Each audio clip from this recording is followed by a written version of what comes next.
بینندگان عزیز، نوروز بر همه شما مبارک باد. انشالله که هر روزتون نوروز باشه. نوروزتون مبارک. سلام بر بینندگان والا مقام. خیلی خوش آمدید. ما از دیدی که در خدمت شما هستیم خیلی خوشحالیم. سلام عرض می‌کنم خدمت شما دوستان و عزیزان. شب شما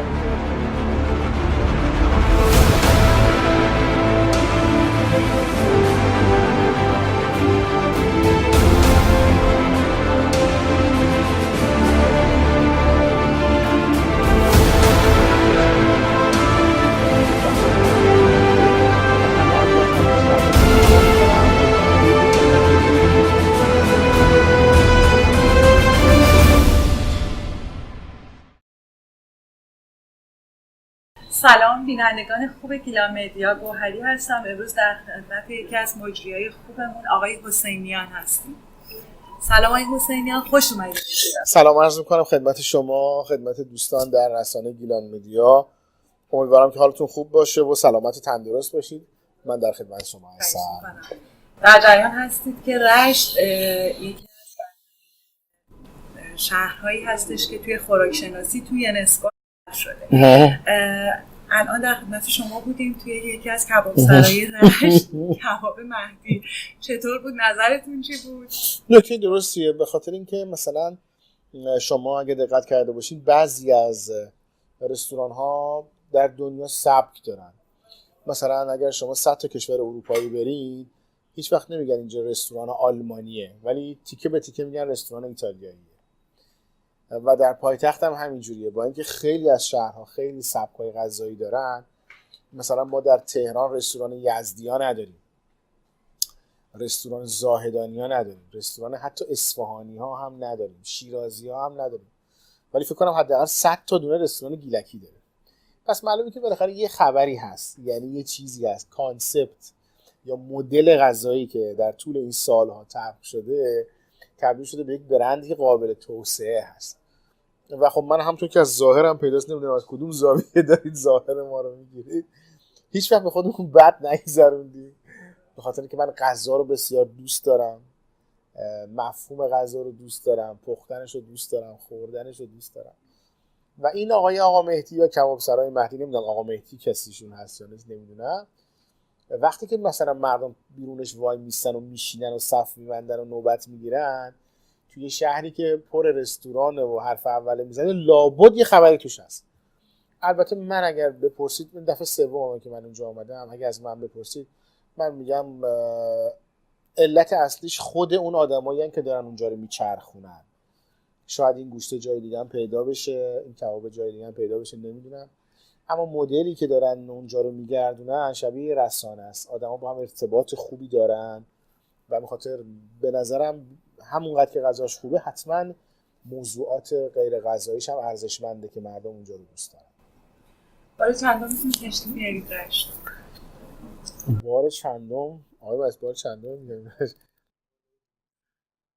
من 6-7 سال در رشت زندگی کردم. عرضم به حضورتون که اگه فکر کنیم تو این 6-7 سال سالی 20 دفعه اومده باشیم، به نظرم بالای 200-300 دفعه است که من اومدم. به همون خاطر یعنی رشت حتما سرزمین ماست به تعبیر. آقای حسینیان، یه مقدار فاصله گرفتید از صدا و سیما و کلاً نحوه ارتباطتون رو با مخاطبین تغییر دادید. دلتون تنگ نمیشه برای صدا و سیما؟ عرضم به حضورتون من کارمند رسمی تلویزیونم. عنوان شغلی من گوینده تلویزیونه. از عنوان شغلی که من دارم تعداد کمی از همکاران ما دارم، پس من همواره در خدمتم. هر زمانی که در واقع دوستان در تلویزیون بخوان در خدمتم. اما خب باید یه چیزی رو بپذیریم، هم سبک‌ها تغییر کرده، هم همکاران خیلی خوب جوان‌تری وارد شدن، هم عرصه هنر عرصه رقابته. پس نمیشه بگیم چرا نیستیم. به نظرم علت‌های مختلفی در کنار هم هست.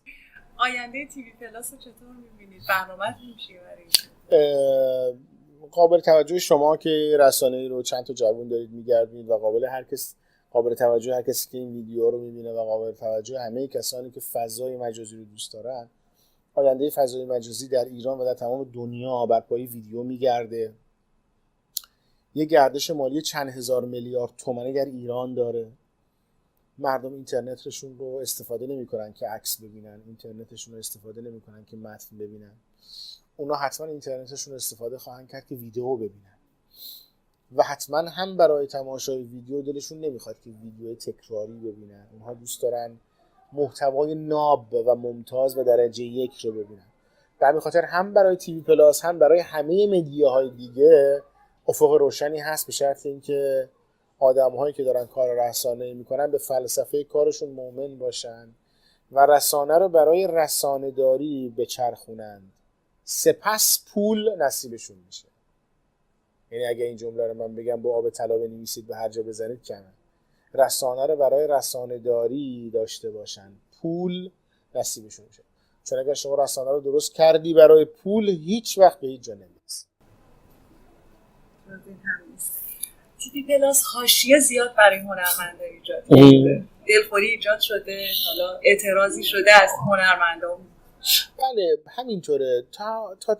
تا هر زمانی که من یادمه رسانه هایی که حالا تو هر تعبیری بودن بالاخره تعامل داشتن با هنرمندا. اساسا کار کردن با هنرمندا همیشه کار سختیه.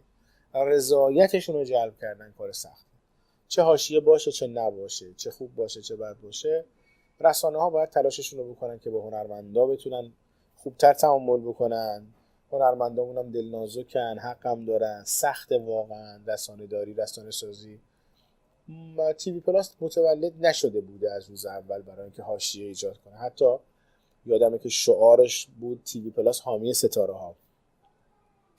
ولی خب در حاشیه همین موضوع حمایت هم گاهی موضوعات حاشیه‌ای پیش میاد.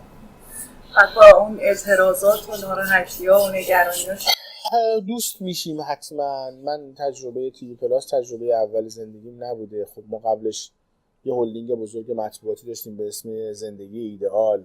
زندگی ایدئال بزرگترین کمپانی مطبوعاتی بود در خدمت هنرمندان این مملکت. خب من 6 سال 7 سال مدیر عامل و مدیر مسئول اون هلدینگ بودم. بلدیم تعامل با هنرمندا رو و همونطور که عرض کردم نتیجهش هم همین میشه که یه مجموعه سختی و تلخی‌ها پیش میاد، ولی به نظرم منصفانه‌اش اینه که همه با هم سوار یک کشتی هستیم. تیوی پلاس اولین رسانه‌ای بود که به این صورت وارد بازار شد و به هر حال جایگاه خودش رو داره. خدا رو شکر الانم خیلی طرفدار داره، ولی رقبای زیادی هم داره. چی شد که توی این جایگاه قرار گرفت؟ اولین بودن. برای اینکه هر چیزی در هر کسب و کاری بتونه موفق باشه 2 تا سرنوشت بیشتر نداره. یا باید اولین باشه یا باید بهترین باشه. اولین بودن و بهترین بودن 2 فاکتور مانعی هر کسب و کاریه. برای بهترین بودن خیلی باید هزینه بکنی، ولی برای اولین بودن باید خیلی باهوش باشی.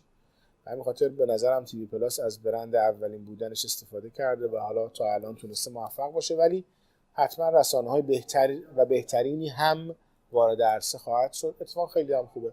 رقابت که باشه آدم‌ها سرحال‌تر میشن. برمیگردید به صدا سیما؟ بله عرض کردم که من کارمند تلویزیونم. یعنی حتی نرفتیم که بخوایم برگردیم. من به لحاظ رابطه عمیق سازمانی دارم. 4-5 سال دیگه هم بازنشسته میشم فکر می‌کنم اگه اشتباه نکنم.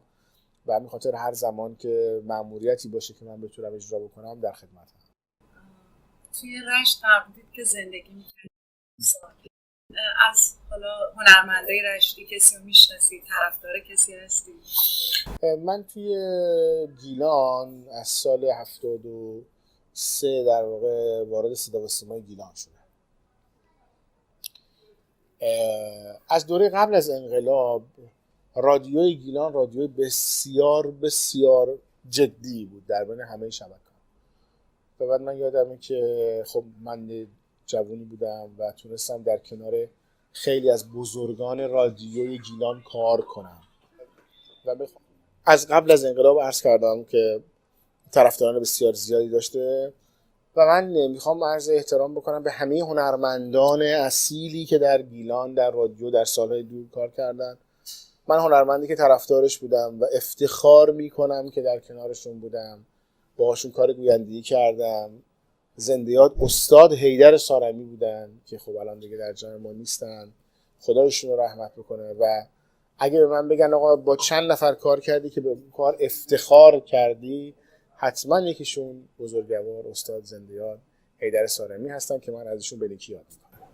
برای شبکه گیلان مدیا و مخاطبینتون اگر حرفی دارین بفرمایید.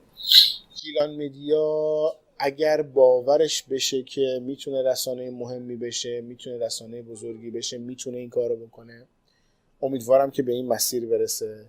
توجه شما رو به این نکته جلب میکنم، امروز دیگه بزرگ تهدیدی برای کوچیک نیست، ولی تند تهدیدی برای کند هست. بجنبید. اگر دوست دارید رسانه بزرگی داشته باشید بجنبید. هرگز نگاه نکنید اون کجاست، اون کجاست، اون کجاست، اون کجاست، اون کجاست. بزرگ برای کوچک تهدیدی نیست، ولی کند اگر باشید عافیه می‌بازید. امروز دنیای سرعته.